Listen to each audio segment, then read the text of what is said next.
Students कैसे हैं आप सब। उम्मीद करते हैं आप सभी बहुत अच्छे होंगे। माय डियर बच्चों, हम लोगों ने अभी तक पढ़ लिया कुछ चैप्टर्स अपने मैक्रो इकोनॉमिक्स के अंदर में, जहां हमने चैप्टर नंबर 1 देखा था कॉन्सेप्ट्स ऑफ मैक्रो इकोनॉमिक्स। हमने जितने भी कॉन्सेप्ट्स थे हमारे सिलेबस का हमने उसको पढ़ा। फिर हमने उसके बाद की क्लास में बच्चों पढ़ा था सर्कुलर फ्लो ऑफ इनकम के बारे में। फिर हमने देखा था नेशनल इनकम के बारे में। नेशनल इनकम के 2 क्लास हमने फिनिश किया था। पहले में हमने जितने उसके मेथड्स थे बच्चे उसको बहुत अच्छे से हमने सीखा। और फिर दूसरी क्लास में बच्चे हमने जीडीपी, एनडीपी, जीएनपी सब जितनी भी चीज़ें जो बच गए थे अपने बच्चे हमने उसको कवर कर लिया था। फिर उसके बाद की क्लास में हमने एक चैप्टर पढ़ा था मनी के बारे में। मैं आप सभी को बता दूं कि जितनी क्लासेस हो चुकी हैं बच्चों उसका लिंक नीचे डिस्क्रिप्शन बॉक्स में मिल रहा है आपको। और क्योंकि जो वीडियोस आने वाली है बच्चे इसके बाद, तो देखिए पूरा सिलेबस यहाँ पे आने वाला है।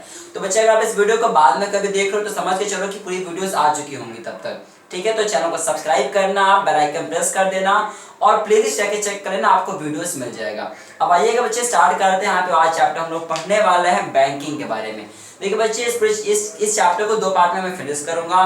एक पार्ट में पूरा कंप्लीट पढ़ेंगे, केवल एक पार्ट को छोड़ के बच्चे जो हमारे होते हैं टूल्स के बारे में, मॉनेटरी पॉलिसी को छोड़ के सब कुछ आज की क्लास में कवर करेंगे। तो आइए स्टार्ट करते हैं। Myself Aditya Pratap Singh and you are watching your YouTube channel Aditya Commerce. आइए पहले हम बात करते हैं बैंकिंग पर। पढ़ूं अंदर जाऊं उससे पहले देखिए हमारे सिलेबस में जो हमें पढ़ना है बच्चे वो सीधे पढ़ना है सेंट्रल बैंक के बारे में। लेकिन थोड़ा सा पता हो तो होना चाहिए हम सभी को कि बैंक क्या होता है। ठीक है, चलो एक सेकंड के अंदर समझते हैं क्या क्या कि ये बैंक होता है क्या हमारा। तो देखो बच्चे बैंक है, बैंक पहली बात है एक इंस्टीट्यूशन है। बैंक एक इंस्टीट्यूशन है, मैं समझाता हूँ आपको। यहाँ पे देखो एक मैंने फिगर बनाया है आप लोग के लिए। ये बैंक है, ये बैंक का नाम क्या है मैंने लिखा है अपना बैंक है, आपका बैंक है। ठीक है, आपका बैंक है। अच्छा बताओ इस बैंक में होता है क्या है। तो बैंक में कुछ होता है इस तरीके से बच्चे कि जो भी चाहेगा जाएगा और इस बैंक में पैसा जमा करेगा, डिपॉजिट करेगा। अब जैसे ये 1% गए जमा किए, ये पैसा गया, पैसा जमा किए, पैसा गया, पैसा जमा किए। तो क्या ऐसा बैंक जहाँ पे लोग क्या करते हैं, जहाँ पे पब्लिक क्या करती है, जाती है अपना पैसा जमा करती है। फिर क्या होता है, फिर जो पैसा जमा होता है फिर वो क्या होता है, फिर यही बैंक अब क्या करता है, इसी पैसे को लोन दे देता है। किसको लोन दे सकता है, कस्टमर, हाउस होल्ड को लोन दे सकता है, फर्म, प्रोड्यूसर को दे सकता है। देखिए बच्चे फर्म का मतलब प्रोड्यूसर मैंने पढ़ा दिया है, तो प्रोड्यूसर को लोन दे सकता है या गवर्नमेंट को लोन दे सकता है। तो अब मिलाते हैं जो मैंने समझाया आपको। तो मैंने क्या समझाया आपको, बैंक एक ऐसे इंस्टीट्यूशन, एक ऐसा जगह जहाँ पे पब्लिक, जहाँ पे हम और आप जैसे लोग पैसा जमा करते हैं और फिर इसी पैसे को बैंक यानी वो इंस्टीट्यूशन लोन देता है, उधार देता है। किसको उधार दे सकता है, हम आप जैसे ही किसी लोग को उधार देगा। हम आप जैसे कुछ छोड़ के जो प्रोड्यूसर है, जो सामान बनाता है उसको उधार दे सकता है, या गवर्नमेंट सरकार को उधार दे सकता है। तो बैंक इंस्टीट्यूशन जहाँ पे पैसा जमा होता है, फिर यही पैसे को यूज करके बैंक उधार देता है। तो ये हो गया बच्चे हमारे बैंक का डेफिनेशन। बैंक आप समझिएगा। अब देखो बैंक 2 तरीके के हमारे होते हैं बच्चे। एक होता है सेंट्रल बैंक और एक होता है कॉमर्शियल बैंक। क्योंकि हमें कॉमर्शियल बैंक नहीं पढ़ना है, हम उसमें नहीं जा रहे हैं। मैं सीधे आपको ले चलता हूँ सेंट्रल बैंक की ओर इस क्लास में। ठीक है, अब देखो बच्चे सेंट्रल बैंक होता है क्या, पहले थोड़ा सा समझते हैं। 1 मिनट देके आखिर सेंट्रल बैंक है क्या हमारा। सेंट्रल बैंक देश का सबसे बड़ा बैंक होता है, एपेक्स बैंक होता है। हर देश में एक लगभग जितने भी देश हैं बच्चे, लगभग जितने भी देश हैं, ठीक है, उन देशों के अंदर में सेंट्रल बैंक होता है सबसे बड़ा बैंक। जैसे आपका घर है, आपके घर में सबसे कोई बड़ा होगा, तो वैसे ही क्या होता है, बैंकों का राजा यानी बैंक, जितने बैंक उनको सबसे बड़ा बैंक होता है हमारा, जिसे कहते हैं सेंट्रल बैंक। ठीक है, एपेक्स बैंक होता है। और ये बैंक क्या करता है, ये बैंक बहुत इंपॉर्टेंट फंक्शन प्ले करता है इकोनॉमी के अंदर में। यानी इस बैंक में किया गया एक्टिविटी, इस बैंक के द्वारा किया गया एक्टिविटी ना केवल 1 या 2 बैंक को अफेक्ट करेगा, बल्कि पूरे देश को अफेक्ट कर जाता है, पूरी इकोनॉमी को अफेक्ट कर जाता है बच्चे। और इतना ही नहीं, कभी कभी इनके द्वारा लिया गया एक्शन इंटरनेशनल लेवल पे भी अफेक्ट हो जाता है। तो ठीक है, आइए थोड़ा सा समझते हैं। यहाँ पे एपेक्स इंस्टीट्यूशन सबसे बड़ा बैंक होता है सेंट्रल बैंक। इकोनॉमी के लिए एक बहुत इंपॉर्टेंट फंक्शन परफॉर्म करता है हमारा सेंट्रल बैंक। जैसे मैंने बताया कि लगभग हर देश के अंदर में सबसे बड़ा बैंक सेंट्रल बैंक होता है हमारा। बिल्कुल सही बात है। लेकिन बच्चे बता दें आपको कि हर देश के अंदर में जो बैंक होता है सेंट्रल बैंक, उसका एक ही नाम नहीं होता। हर देश में अलग अलग बैंक सेंट्रल बैंक का नाम पड़ा है। अब आपके घर में जो सबसे बड़ा होगा, क्या मुझे वो बताओ, उनका नाम, और जो आपके घर के बगल में जो पड़ोसी रहते हैं, क्या उनके जो सबसे हेड होंगे उनका नाम, या आपके दोस्त के जो सबसे बड़े होंगे उनका, क्या सभी के नाम जो बड़े उनका नाम सेम ही है क्या? नहीं सर, सबका अलग अलग नाम होता है। वैसे बच्चे अलग अलग देश में जो सबसे बड़ा बड़ा बैंक है उनका अलग अलग नाम है। ठीक है, आइए थोड़ा समझते हैं।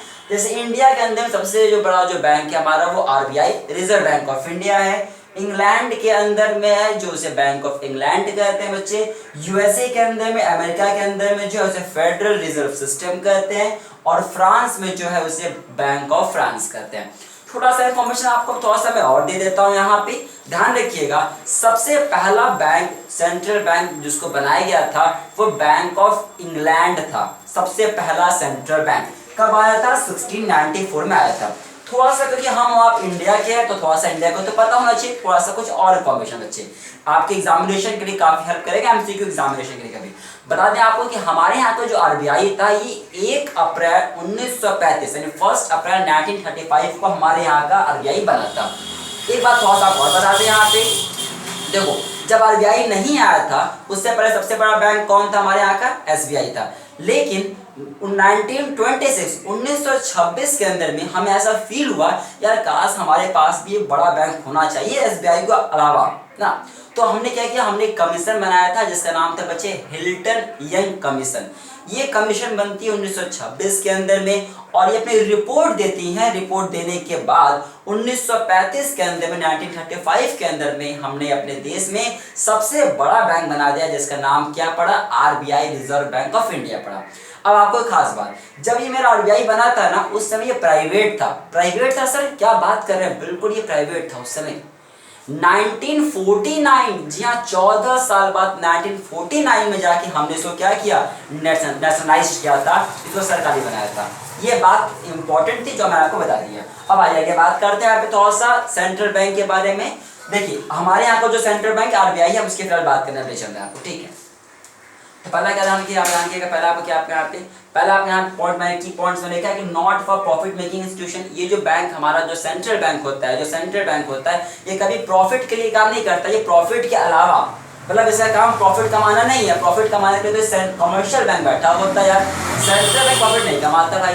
तो ये क्या करता है? नॉट फॉर प्रॉफिट, ये प्रॉफिट मुनाफा के लिए काम नहीं करता हमारा। आगे does not perform ordinary function। ordinary function मतलब बच्चे क्या, ये जो कमर्शियल बैंक काम करते हैं ना, जहाँ हम जाते हैं पैसा लेते हैं, जमा करते हैं, निकालते हैं, तो ये सब काम करने के लिए आरबीआई नहीं बैठा है। इसके लिए आरबीआई ने बैठाया हुआ है कमर्शियल बैंक्स को। तो लेना देना, पब्लिक से डीलिंग का काम सेंट्रल बैंक का नहीं होता बच्चे। आइए तीसरे इंपॉर्टेंट पॉइंट की बात करते हैं। इस ऑर्गन ऑफ द गवर्नमेंट, ये एक सरकार का, ये गवर्नमेंट का सबसे बड़ा, सबसे इंपॉर्टेंट ऑर्गन होता है, रखिएगा।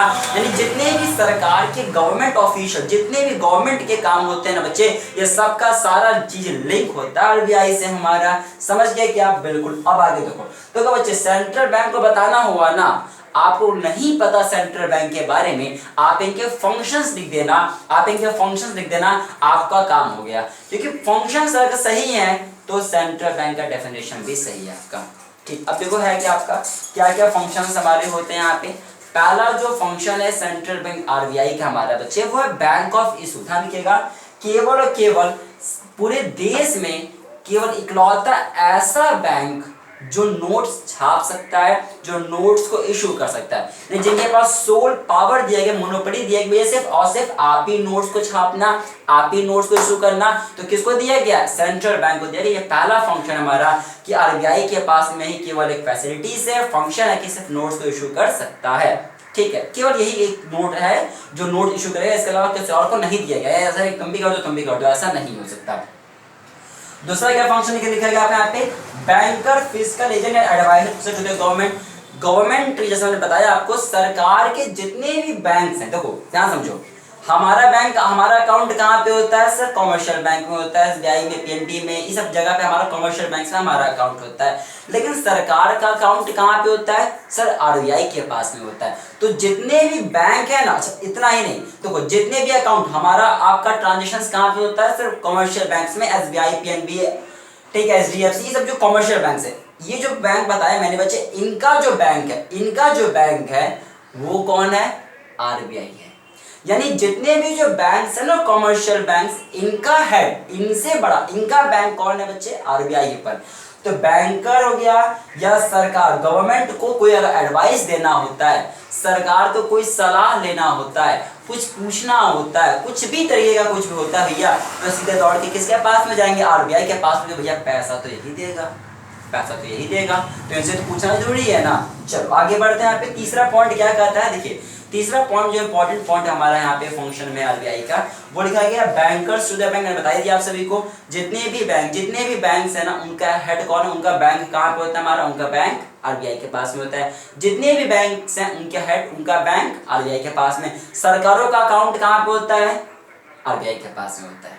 आइए फोर्थ पॉइंट की बात करते हैं, lender of the last resort. ध्यान समझिएगा, देखिए ध्यान समझिए, इसका मतलब क्या होता है? Lender of the last resort मतलब क्या होता है कि सपोज करते हैं, जैसे एक ये है ना, जैसे आपने देखा होगा एक सिंपल सा, अगर मैं आपको डायलॉग बोलूं यहाँ पे, तो क्या हो सकता है lender of the last resort का, कि तुम काम करो, हम है ना, हम है ना। यानी जितने भी कॉमर्शियल बैंक्स होते हैं ना, अगर कभी उनका बैंकरप्ट हो गए या उनके पास पैसा बिल्कुल नहीं बचा, क्राइसिस आ गया, दिक्कत आ गया, तो ये बोलता है सेंट्रल बैंक, तुम परेशान मत हो, मैं हूं ना, हम है ना, कुछ भी होगा संभाल लेंगे।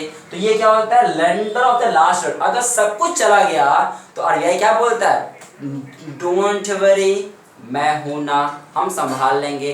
तो lender of the last resort, last option हमारे पास में है। अगर कोई अगर प्रॉब्लम आ जाता तो बोलते नहीं क्या, चलो उनसे हेल्प मिल जाएगा, उनसे तो हेल्प मिल ही जाएगा, कोई दिक्कत नहीं है भैया, हमारे पास तो वो पावर है, lender of the last resort. ठीक है ना, यानी वहां से तो इनको सॉल्यूशन होना ही होना है, तो एकदम निश्चिंत हो जाओ।